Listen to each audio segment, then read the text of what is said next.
He stood 20 feet down the beach in the opposite direction from Marcelo, along with Jareth, his falcon and husband. You need to get used to it. You can't let it distract you in an emergency. It's hard not to get distracted by something that wants to kill you, I muttered. It's nothing personal. Zaira grinned, but the tightness around her eyes betrayed her strain. She was afraid too.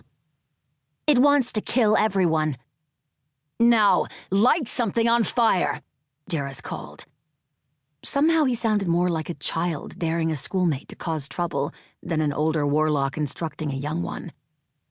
Zaira flicked her wrist at a squat bush with shiny round leaves. A spark leaped from her hand, searing a bright path through the air, and landed inside it. Blue-white flames sprang up from within the bush, crawling hungrily up its blackening branches, withering every leaf to ash. Keep it contained, Jareth said.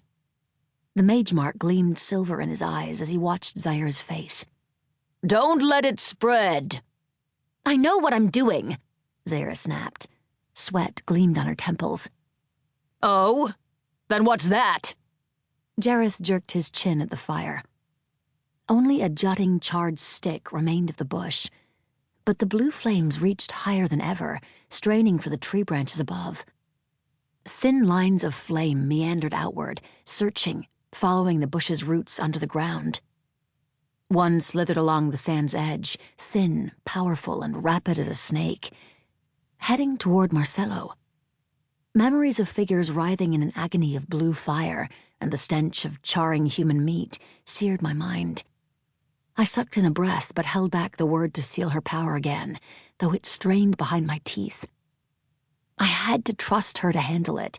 That was half the point of this exercise. Zaira reached toward the racing line of fire, as if to gather it back, but it only leaped higher. A faint blue gleam shone in her eyes. Marcelo took a hasty step backward, but the flame was faster. It would reach him in seconds. I opened my mouth to cry out the word that could save him. Zaira! Jareth called sharply. Zaira sliced a hand through the air. The balefire winked out, leaving a smoking black smear on the ground. See? Fine. She tossed back her mane of dark curls. Completely under control. But her hands trembled ever so slightly before she shoved them into her skirt pockets. Ravincio, I sighed, sealing her power. My knees felt ready to buckle with relief. Jareth shook his head, a diamond glittering in his earlobe.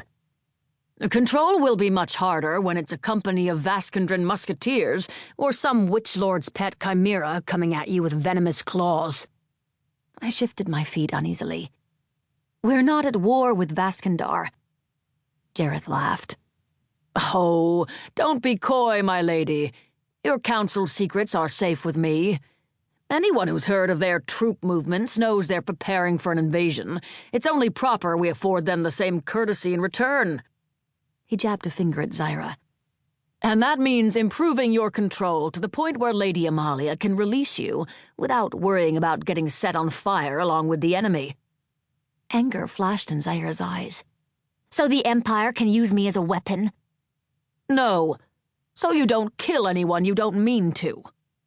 Jareth's smile was bitter. The Empire will try to use you as a weapon whether you've got good control or not. Ballos slipped a thickly muscled brown arm around the Storm Warlock's slim shoulders, and I wondered if Jareth spoke from experience. Marcelo approached, a frown marring his brow. I couldn't help but appreciate the flattering lines of his uniform doublet. Never mind all my efforts to remind myself over the past weeks that we weren't courting, couldn't court, at least not yet. I wasn't ready to throw away the power of political eligibility. That was better, he said. Zaira flicked a glance down the beach to the ashy remains of last week's practice. I'd had to seal her that time. Damned right it was. Do you think I'd put up with any of you if this weren't working? We should try again, Marcelo suggested. For longer this time. I eyed the tangle of brush and overhanging branches surrounding the charred stump of the bush Zaira had burned. Maybe in a place where it won't spread quite so easily.